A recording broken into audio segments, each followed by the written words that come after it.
Como recién comentaba en las primeras veces, ¿sí se escucha? ¿Sí va? Ok.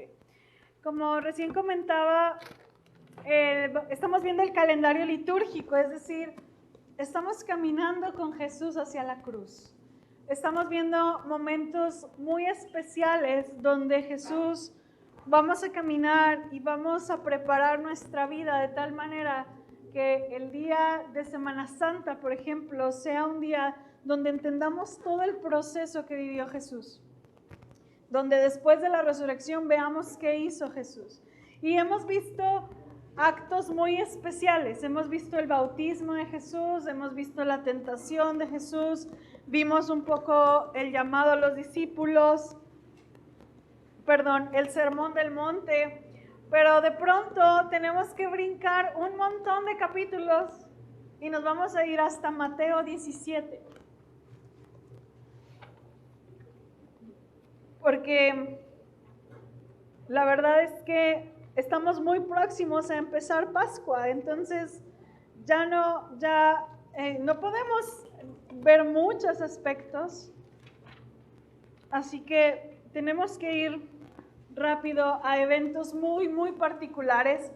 Y la verdad es que este pasaje, hermanos, para mí fue muy complicado, siempre ha sido muy complicado entenderlo y todavía es más complicado explicarlo. Y es el episodio, hermanos, de la transfiguración.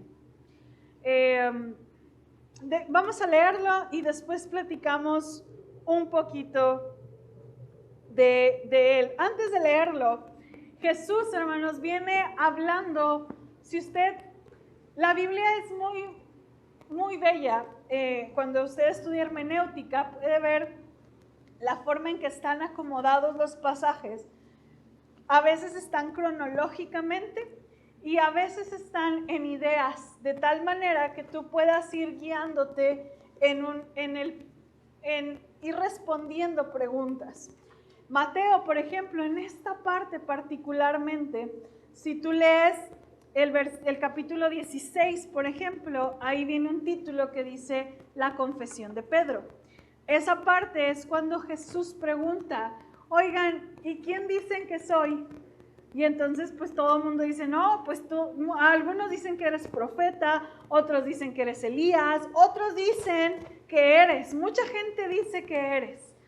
Y entonces Jesús hace otra pregunta muy personal, y esta es la pregunta más crucial para los discípulos, pero también, hermanos, para ti y para mí. Porque Jesús pregunta, ok, eso dice la gente, pero para ti, ¿quién soy yo? ¿Qué significa o quién soy yo para ti? Y esa, hermanos, es la pregunta más trascendente que tú necesitas responder. ¿Quién es Cristo? Puedes hablar de una persona ajena a ti y decir, es una persona que cambió la humanidad, es una persona, un gran filósofo, como algunos lo reconocen, es una persona que tenía ideales éticos maravillosos, como incluso algunos reconocen, gente que se ha decepcionado incluso de la institución religiosa, pero háblales de Jesús y no tienen nada en contra de Jesús. Y la verdad es que eso es maravilloso. Pero Jesús no nos viene a preguntar qué dice la gente. Jesús viene y pregunta a tu vida y a tu corazón. ¿Y para ti? ¿Quién soy yo para ti? ¿Qué significa Cristo? Y esa respuesta que tú estás formulando en tu mente, hermano, es la respuesta más trascendente de tu vida, porque eso cambia todo. Si tú ves a Jesús como una persona en tercera persona lejana a ti, necesitas conocer a Cristo.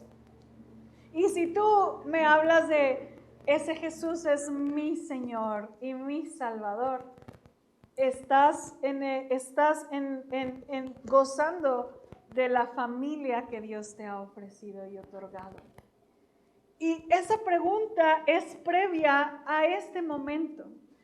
Pedro precisamente le responde, tú eres el Cristo, eres la persona que estábamos esperando.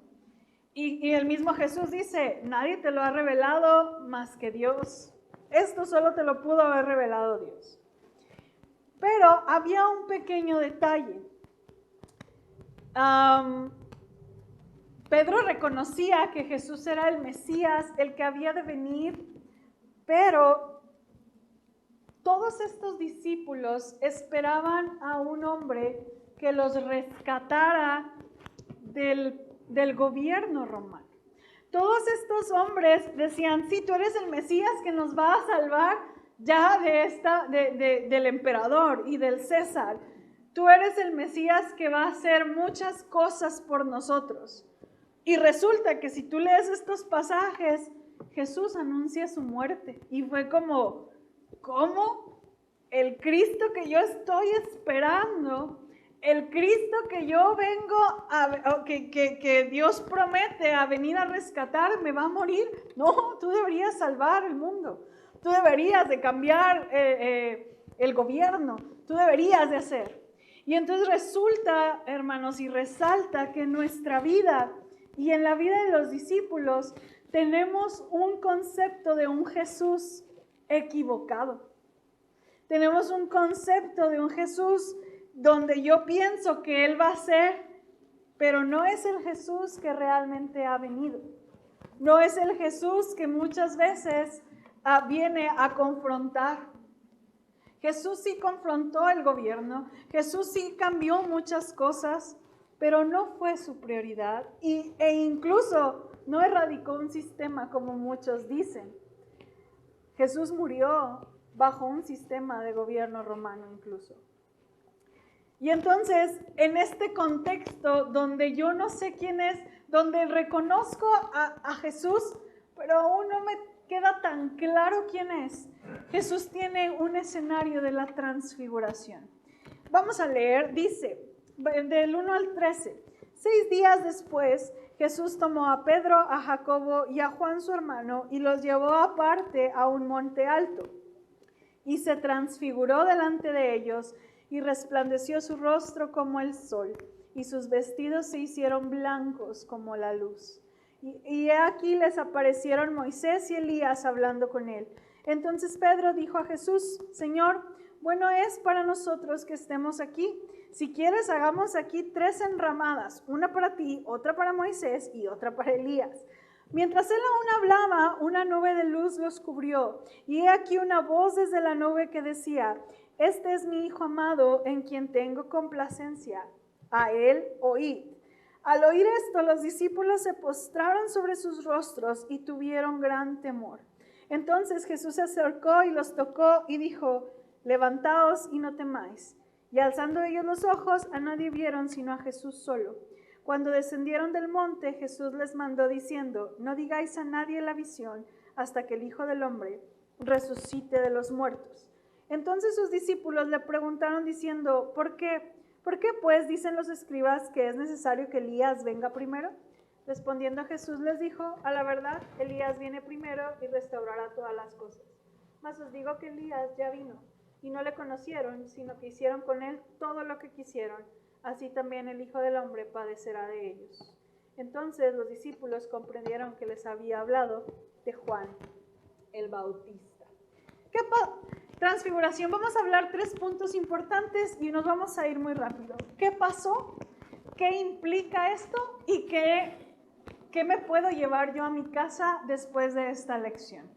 ¿Qué pasó? Básicamente, hermanos, en un monte, hay muchos escenarios de los evangelios en montañas, y ahorita voy a decir por qué, donde los 3 personajes más íntimos de Jesús, los amigos más cercanos a Jesús, suben a este monte y ven que Jesús estaba ahí y se transfigura.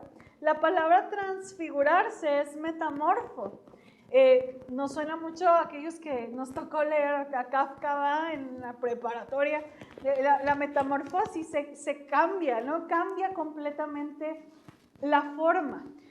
Metamorfosis es cambiar la forma. Y está bien extraño y bien glorioso porque Jesús literalmente se quitó, fue como si Jesús se quitara este velo de humanidad y dejara que los discípulos vieran completamente su resplandor divino. Eso fue la transfiguración. O sea, fue como si Dios les hubiera dado esa oportunidad de verlo sin la parte humana que Él era. Y dice, ni siquiera yo creo que lo pueden describir, pero tenía una luz tan propia que brillaba como el sol. Y sus vestidos que eran sucios, seguramente de todo lo que caminaba se volvieron, dice la Biblia, que blancos.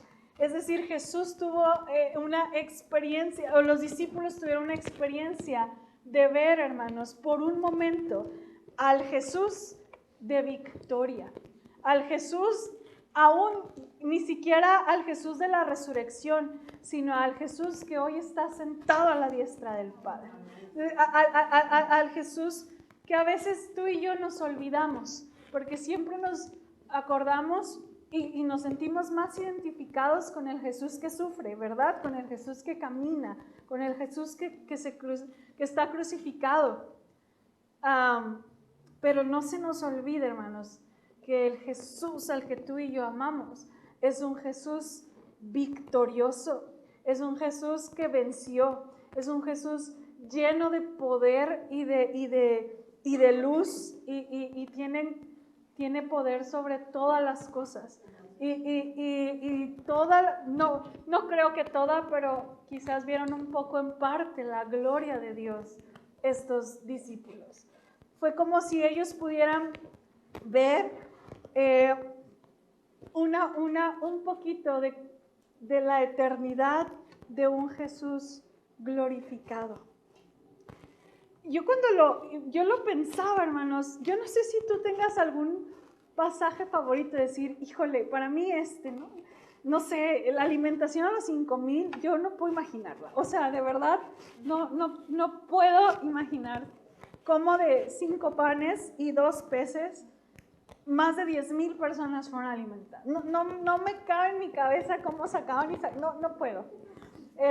O cuando Jesús camina sobre el agua, o cuando resucita a Lázaro. Hay tantas historias que tú y yo podemos decir, no, esta, y luego, no, mejor esta. Hay muchas. Pero yo cuando estaba estudiando la transfiguración, hermanos, dije, yo creo que yo me quedaría con esta. O sea, tener un ratito de ver la gloria de Dios, el que Dios les haya permitido ver esta metamorfosis para que ellos vieran que sí, Él había de morir, pero no se olviden del Cristo victorioso y glorioso. Y entonces dice la Biblia que estaban Elías y Moisés junto a Jesús. Ellos, yo no sé, llegaron y Jesús estaba en este escenario y aparecen Elías y Moisés. Una pregunta que la Biblia, diría un youtuber, no sé, no está Pablo que mira aquí, ¿quién es de los que vemos a veces? Diría, es una pregunta que nunca nos van a responder. No sabemos cómo supieron quiénes eran, la Biblia no dice, o sea, a lo mejor les preguntaron, oye, ¿quién eres? No sé, pero estaban Elías, dice la Biblia que estaban Elías y Moisés junto a ellos. Y ahorita les voy a explicar por qué estaban ellos ahí. Pedro, como siempre, estaba también ahí y hace una expresión de, Dios, y si nos quedamos aquí, esto está increíble, vamos a hacer aquí una carpa y vamos a quedarnos. Y todo estaba cubierto por una nube, la cual representa la presencia de Dios. Y había una voz impresionante que nuevamente implicó diciendo, este es mi hijo. ¿En dónde vimos esto? En el bautizo de Jesús. Las mismas palabras como para recordar el trabajo de Jesús y de que Dios estaba complacido en su trabajo, pero agregó a él oíd. Después los discípulos, los discípulos no tuvieron otra cosa más que postrarse y adorar a Jesús.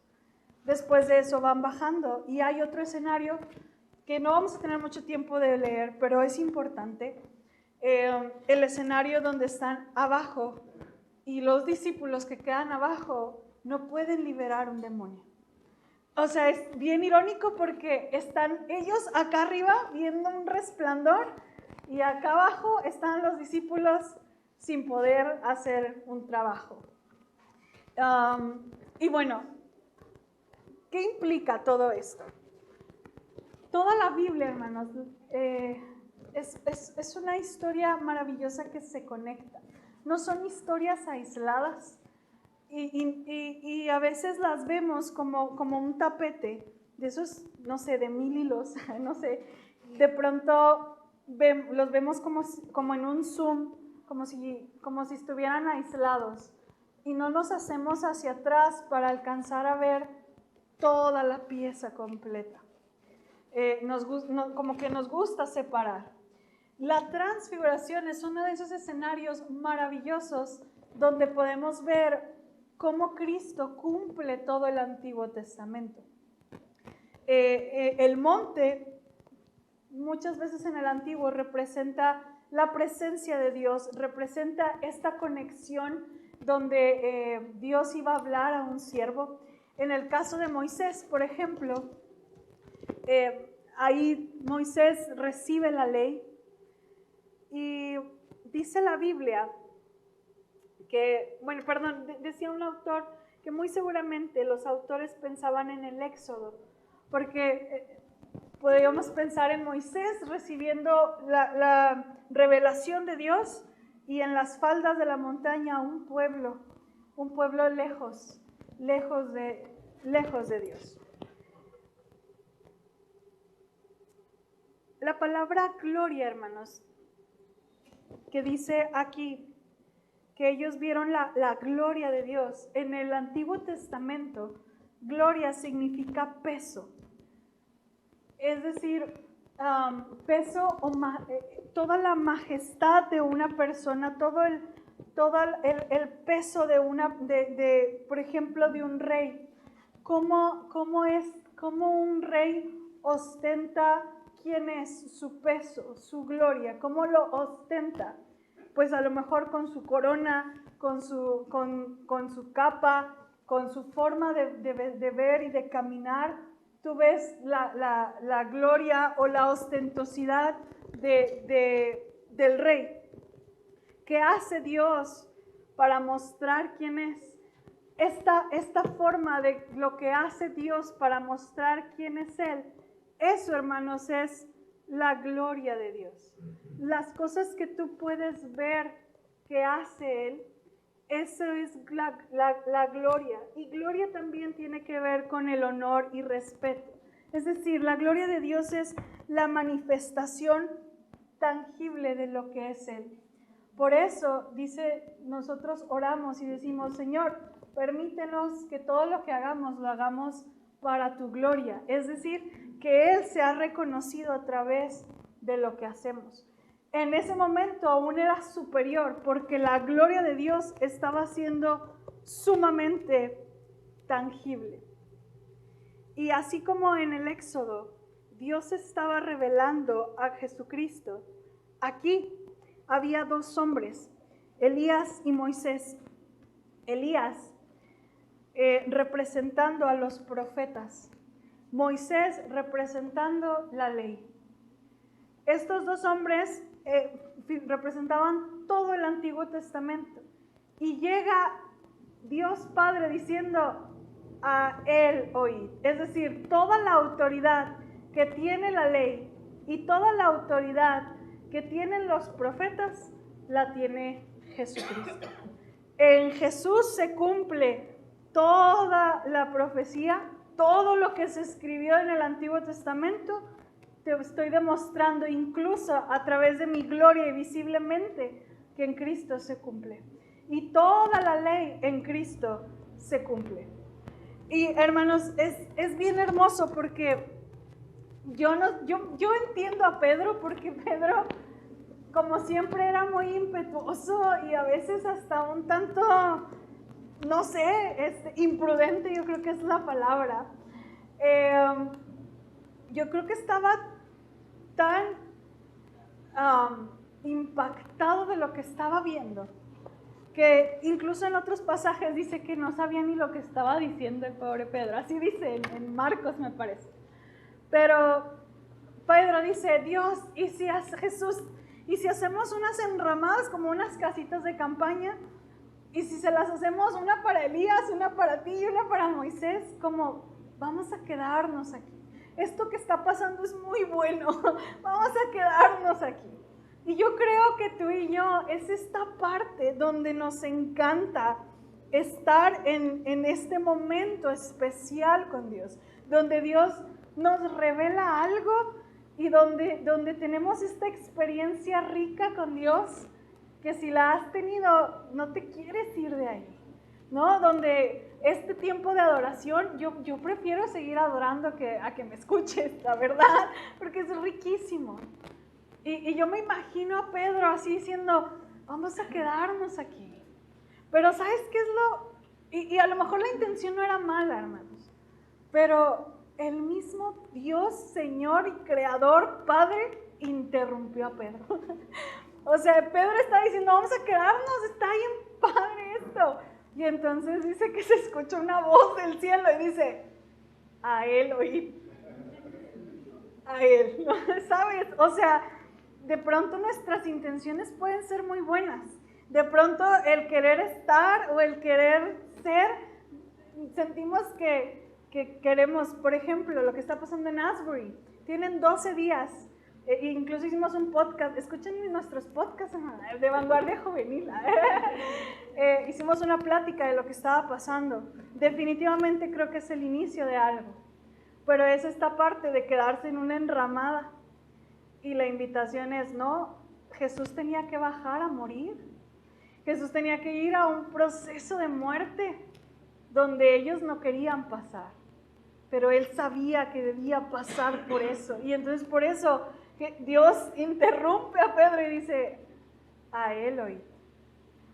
Y entonces, hermanos, a veces nosotros es esta parte rica de Dios, de su presencia, de buscar ese momento. Y yo lo anhelo con todo mi corazón. Pero sé que también hay procesos donde yo tengo que bajar y tengo mucho trabajo que hacer. Y usted también. Porque Jesús tenía una misión y no se podía quedar ahí. Algún día estaremos ahí contemplando y teniendo no una enramada. Yo creo que algo más bonito es, no sé, lo que tenga para nosotros. Pero ahora es tiempo muchas veces de no solo quedarnos aquí. Aún había cosas que hacer. Por eso Jesús dice, hasta después de mi resurrección. Jesús, ellos se postran ante tal magnitud, ellos entienden un poco, se postran, se acaba este momento tan glorioso. Jesús los levanta y les dice, vámonos. Y les pide que no lo digan. ¿Por qué Jesús pediría algo así? Lo que presenciaron no fue una ilusión, fue algo real. Sin embargo, muchos como Pedro hubieran podido decir, no, Señor, no vayas a la cruz, vamos a tener más experiencias como esta. Entonces, lo más probable es que Jesús dijo, vamos a guardar esto para evitar esta situación, porque yo tengo una misión que hacer y no puedo desviarme de eso. ¿Qué puedo aprender? ¿Qué tú y yo podemos aprender de un momento tan glorioso que seguramente tú y yo hoy lo recibimos por fe y no vamos a ver algo así? Bueno, lo primero que yo te quiero decir es que en medio de un mundo lleno de tantas voces, en medio de un mundo donde hay tantas verdades, discursos y narrativas, en un mundo donde todo mundo se para a discutir, encuentro a un Dios soberano diciendo, en Él yo tengo el placer de ver mi trabajo, escúchalo a Él. Iglesia, ten el tiempo de guardar silencio y escucharlo a Él. A Él oíd. Escucha la palabra de Jesús en medio de tanto ruido, en medio de tantas malas noticias, en medio de tantas circunstancias, hay una voz del Padre diciendo, a Él oíd. También podemos contemplar a un Dios victorioso. Sí, nos encanta, como decía, familiarizarnos con el Jesús de la cruz, con el Jesús que camina con nosotros, con el siervo sufriente que veíamos en la escuela dominical. Pero el Dios que tú y yo venimos a adorar ya no está en una cruz, no está crucificado, ya no está sufriendo, hermanos. Está en la eternidad y está entre nosotros con poder porque venció a la muerte y todo lo demás. No tenemos a un Dios triste o a un Dios, no sé, chiquito. Tenemos a un Dios como Él lo vieron, victorioso, resplandeciente como el sol, que nos acompaña en todo momento. Nunca olviden, hermanos, a este Jesús.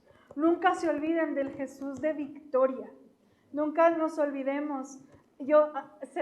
Dice la palabra mucho el obispo, pero celebro mucho la frase del hermano Simón que dice, hoy es el domingo y celebramos la resurrección de Jesucristo. ¿Por qué, hermanos? Compartía con unos chicos y les decía, no tenemos a un Jesús crucificado aquí, porque nosotros celebramos la vida y la victoria en Jesucristo. Por tanto, constantemente contempla a un Cristo vivo, victorioso, poderoso, a un Cristo que tiene el poder de estar contigo en medio de las circunstancias y que ha podido vencer nuestras batallas. Por otro lado, no seamos como Pedro. Híjole, yo no imagino que Dios me tenga que interrumpir a mí. A lo mejor lo va a tener que hacer en algún momento. Pero tenemos que bajar a nuestra realidad. Tenemos que la lucha, porque déjame te platico. Cuando ellos bajaron, estaba un padre con un hijo maniático queriendo que lo liberen y no pudieron. Y después es un escenario muy, muy familiar a Moisés. Moisés viene de la presencia de Dios, incluso su cara brillaba por la presencia de Dios, la de Jesús irradiaba él mismo, pero venía él y se encuentra con un pueblo idólatra, con un pueblo que estaba adorando a un becerro, un pueblo desesperado porque arriba estaba muy ocupado Moisés con Dios haciendo la ley. Algo muy parecido pasa. Están Jesús en la montaña con estos 3 discípulos viendo cómo en Cristo se cumple la profecía y la ley, cómo Dios contempla la misión y dice, a Él oíd, síganlo, hay una misión que hacer. Y bajan y la realidad es que los otros 9 discípulos están hechos garras, no pueden. Y entonces Jesús dice, ¿hasta cuándo he de soportarlos? Literalmente así les dice, ¿hasta cuándo he de soportarlos? ¿Por qué? Porque mientras acá estaban contemplando, acá a las faldas de la montaña hay un pueblo incrédulo, hay un pueblo donde necesita. Y entonces, hermanos, tú y yo necesitamos saber que hay una realidad que tú y yo debemos enfrentar todos los días de nuestra vida, donde tú necesitas tener tu experiencia con Dios, pero tu realidad, lo que tú enfrentas, tu trabajo, tu familia, esas son tus luchas y no podemos alejarlas del día a día. La buena noticia es que en esa historia, léela, es hermosa. El padre de ese hijo le dijo, por favor, sánalo, ellos no pudieron. Y Jesús le dijo, cree. Y este hombre fue muy honesto. Esta parte es de mis pasajes, yo creo que favoritos de la Biblia, porque le dice, Jesús, creo, pero ayuda a mi incredulidad. A lo mejor no creo suficiente. Creo, pero ayúdame a creer mejor. Este hombre fue sumamente honesto y le dijo, sí creo, pero a lo mejor mi fe no es tan grande. Ayúdame. Y por esa fe y por esa honestidad, Jesús sanó a ese niño. Hermanos, Dios no espera que tú y yo vengamos a hacer una algarabía y demostrar que no sabemos hacer nada. Es preferible decir, Señor, batallo para creer. Me cuesta creer. Oye, leo esto y no lo entiendo. Y no entiendo cómo puede ser misericordioso en esto. Es válido, hermanos. Que Dios nos ayude en nuestra incredulidad. Pero preferible ser honestos a quedar o hacer quedar mal a Jesucristo como lo hacían sus discípulos. Hermanos, no seamos cual Pedro, donde solo queramos disfrutar de una manera egoísta la presencia de Dios y se nos olvide que tú y yo tenemos que llevar la presencia de Dios a otros. Porque el maravilloso cobijo, abrazo y amor que tú has recibido, mucha gente lo está necesitando. Y termino con la pregunta con la que inicié. Muchas veces tú y yo tenemos un concepto de Jesús. Un Jesús que va a resolver mis problemas. Un Jesús que me va a ayudar. Un Jesús que va a hacer muchas cosas. Si Jesús te pregunta, ¿quién dices que soy yo? ¿Quién soy yo para ti? ¿Qué le vas a responder? Con esta pregunta en mente, hermanos, quiero pedirles que nos pongamos de pie y entonemos nuestro himno de afirmación.